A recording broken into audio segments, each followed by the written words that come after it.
আসসালামু আলাইকুম। সাগর এগ্রো থেকে আমি ইঞ্জিনিয়ার মোহাম্মদ সাগর বলতেছিলাম। আহ, সাগর এগ্রোতে মুরগির বাচ্চা উৎপাদন করা হয় পুরো ন্যাচারাল পদ্ধতিতে, প্রাকৃতিক উপায়ে। আহ, প্রাকৃতিক উপায় বলতে হচ্ছে মুরগি দিয়ে মুরগির বাচ্চা তৈরি করা হয়। কোনো প্রকার এই ইনকিউবেটর ছাড়াই মুরগির বাচ্চা উৎপাদন করা হয়। এই যে এখানে দেখেন বাচ্চাগুলো যে দেখতে পারতেছেন, এগুলো হচ্ছে 1 সপ্তাহের বাচ্চা। 10টা ডিম দিছিলাম, 8টা ডিম ফুটছে।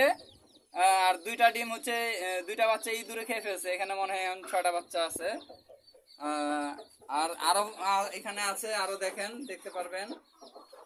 এটা দাও। এই যে দেখেন এখানে কতগুলো বাচ্চা ফুটছে। এই যে দেখেন, আল্লাহর রহমতে ইনশাআল্লাহ পিওর। এইখানে ডিম দিছিলাম 20টা, বাচ্চা ফুটছিল 16টা। কিন্তু এখন বাচ্চা মেবি আছে 11টা। আর ওগুলা হচ্ছে ইঁদুরে খেয়ে ফেলছে। ইঁদুর আমার অনেক ক্ষতি করে ফেলছে। ইঁদুর মারার জন্য, ধরার জন্য অন্য পদ্ধতি গ্রহণ করছি।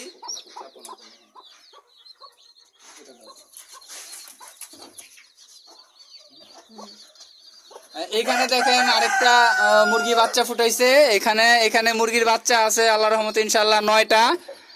এখানেও ডিম দিছিলাম, 10টা ডিম দিছিলাম। 10টা ডিমের ভিতরে এখানে 9টা বাচ্চা আছে ইনশাআল্লাহ। একটা ডিম বাচ্চা ছিল কিন্তু মুরগি ফুটায় নাই, হয়তো যে কোনো একটা প্রবলেম ছিল। বাচ্চাগুলো এইগুলো আগে হয়ে গেছিল, ওই বাচ্চাটা ফুটায় নাই। ওইটা লেট হয়ে গেছিল, মুরগি নেমে গেছে বাচ্চা থেকে, ডিম থেকে। এরপরে হচ্ছে ওই বাচ্চাটা ফুটে নাই।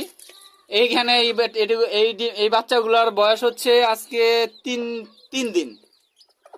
এই আছে এবারের মুরগির বাচ্চা। 3টা মুরগি আমি এখানে বসেছিলাম। 20টা, 10টা, 30টা, 40টা বাচ্চা দিয়ে ফুটাই দিছিলাম।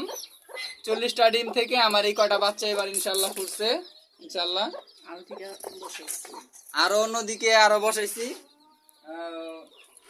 এগুলাই ফুটছে ইনশাল্লাহ।